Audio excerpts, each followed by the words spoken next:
Materi berikutnya yaitu rasio aktivitas. Pada materi kali ini, saya akan menjelaskan seputar definisi, manfaat, dan rasio keuangan yang digunakan untuk mengukur efektivitas dan efisiensi yang ada dalam suatu bisnis. Rasio aktivitas adalah rasio yang digunakan untuk menilai efisiensi dan efektivitas perusahaan dalam penggunaan atau pemanfaatan semua sumber daya atau aset yang dimiliki oleh suatu perusahaan.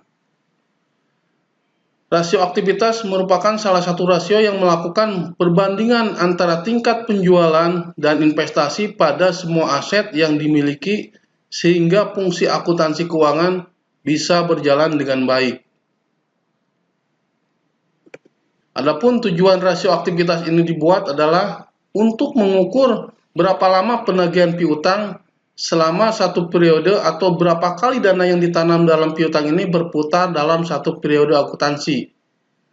Tujuan yang berikutnya adalah untuk menghitung berapa hari rata-rata penagihan piutang, di mana hasil perhitungan ini menunjukkan jumlah hari, berapa hari piutang tersebut rata-rata dapat ditagih. Tujuan berikutnya yaitu untuk menghitung berapa rata-rata hari persediaan tersimpan dalam gudang. Jadi kita bisa mengukur perputaran persediaan yang tersimpan dalam gudang.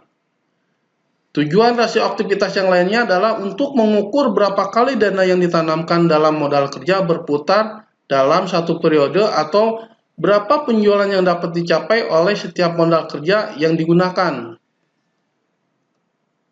Tujuan lainnya adalah untuk mengukur berapa kali dana yang ditanamkan dalam aset tetap berputar dalam satu periode akuntansi. Tujuan lainnya adalah untuk dibuatkan rasio aktivitas adalah untuk mengukur penggunaan semua aset perusahaan dibandingkan dengan penjualan. Masuk ke dalam rasio aktivitas yang pertama yaitu dengan mengukur rasio perputaran piutang. Rasio perputaran piutang ini adalah perbandingan total penjualan kredit terhadap piutang rata-rata, sehingga semakin tinggi rasio ini maka modal kerja yang ditanamkan dalam piutang semakin rendah. Sebaliknya jika rasio semakin rendah berarti ada over investment dalam piutang, sehingga perlu dianalisis lebih lanjut. Apakah mungkin karena kinerja bagian kredit dan penagihan kurang efektif atau mungkin ada perubahan dalam kebijakan pemberian kredit. Jadi ini nanti bisa dianalisa. Seandainya nilainya rendah dalam perhitungan perputaran piutang ini bisa dari apakah kemungkinan bagian penagihan atau bagian kredit tidak efektif dalam menagih atau dapat mengkolek piutang perusahaan, atau mungkin juga karena ada perubahan dalam kebijakan pemberian kredit. Ini juga perlu dianalisis itu ya. Sambil contoh untuk bisa menghitung rasio perputaran piutang, contohnya sebagai berikut, nampak di layar. Pada tanggal 1 Januari 2018, PT ABC melaporkan posisi keuangannya. Adapun piutang usaha PT ABC adalah sebagai berikut. Per 1 Januari piutangnya sebesar 45.500.000. Kemudian pada akhir tahun 2018, tepatnya pada tanggal 31 Desember, PT ABC merilis lagi laporan keuangannya untuk kinerja selama 1 tahun penuh di tahun 2018, di mana nilai piutang usahanya menjadi sebesar Rp135.500.000 dan total penjualan kreditnya adalah sebesar Rp1.145.000.000. Dari data tersebut maka kita bisa mengukur perputaran piutang PT ABC, yaitu dengan cara menghitung total penjualan kredit dibagi dengan rata-rata piutang PT ABC. Jadi didapat hasil sebagai berikut seperti nampak di layar. Angka 1145 itu adalah total penjualan kredit bersih PT ABC selama 2018 dibagi dengan 45.500.000 piutang awal jatuh Januari dan piutang per 31 Desember 135.500.000 dibagi 2, sehingga didapat hasil sebesar 12,65 kali. Yang berarti bahwa dari hasil pengukuran tingkat perputaran piutang menunjukkan bahwa PT ABC selama 2018 piutang yang dapat ditagih atau berputar selama 12,65 kali, yang berarti ini hampir setiap bulan dapat tertagih lah, karena dalam satu tahun hitungannya 12 bulan, sementara hasil dari perhitungan tingkat perputaran piutang menghasilkan 12,65 kali. Jadi saya anggap ini hasil dari PT ABC selama 2018 menunjukkan hasil yang ideal, sehingga setiap piutang yang terjadi akan dapat ditagih dalam satu bulan berikutnya. Berikutnya, kita bisa menghitung rasio aktivitas dengan cara rasio rata-rata umur piutang. Tadi kita sudah dapat menghitung rasio perputaran piutangnya, sekarang kita lebih detail lagi menghitung rasio rata-rata umur piutangnya. Rasio rata-rata umur piutang adalah pengukuran efisiensi manajemen piutang perusahaan dan waktu yang diperlukan untuk melunasi piutang dan mengubah piutang menjadi kas. Rasio ini dihitung dengan membandingkan jumlah piutang dengan penjualan per hari, yaitu penjualan dibagi, ada yang setahun dihitung 360 hari, ada juga yang dihitung dengan 365 hari. Saya ambil contoh yang formulasi untuk perhitungan rata-rata perputaran umur piutangnya dalam satu tahun itu 365 hari. Jadi diformulasikan rata-rata piutang dikali 365 hari dibagi total penjualan kredit. Saya ambil contoh dari data yang tadi, data keuangan PT ABC selama 2018. Kita sudah dapat mengetahui bahwa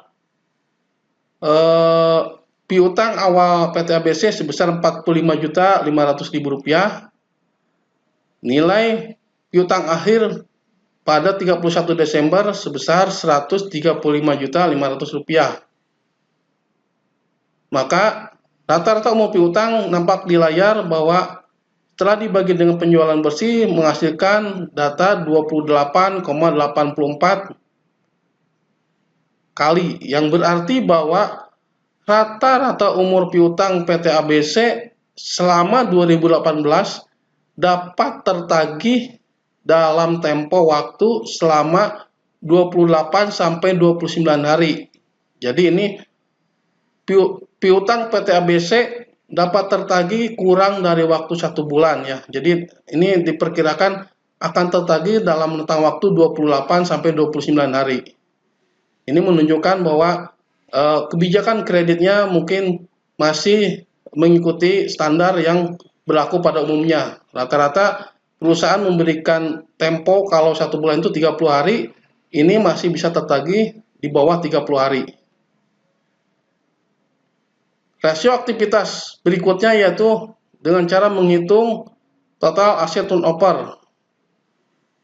Total asset turnover ini adalah perbandingan antara penjualan dengan total aktivitas suatu perusahaan yang menjelaskan tentang kecepatan perputaran total aktiva atau aset dalam satu periode tertentu.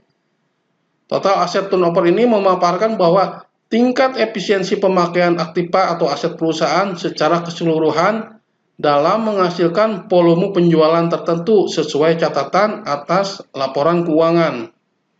Semakin besar rasio ini, maka kondisi operasional perusahaan semakin baik.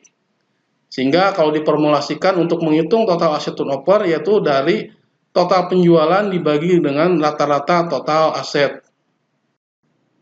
Sebagai contoh, ilustrasinya sebagai berikut. Posisi aset PT ABC pada tanggal 1 Januari 2018 adalah sebesar 4.545.000.000, dan pada tanggal 31 Desember PT ABC merilis laporan keuangannya untuk kinerja setahun penuh di tahun 2018. Adapun data yang disajikan adalah penjualan kredit bersihnya sebesar 1.145.000.000 dan posisi total aset per 31 Desember 2018 menjadi sebesar 6.645.000.000. Dari data tersebut, maka kita bisa mengukur besaran total aset turnover-nya, yaitu dengan cara menghitung penjualan kredit bersih sebesar 1.145.000.000 dibagi dengan rata-rata aset, yaitu total aset awal Januari 4.545.000.000 ditambah aset akhir Desember sebesar 6.645 juta dibagi 2, sehingga didapat hasil 0,20. Dari hasil pengukuran total aset turnover tersebut menunjukkan bahwa tingkat perputaran aset PT ABC dalam tahun 2018 sebesar 0,2 kali, yang berarti bahwa kemampuan asetnya dalam menghasilkan penjualan hanya sebesar 0,2 kali.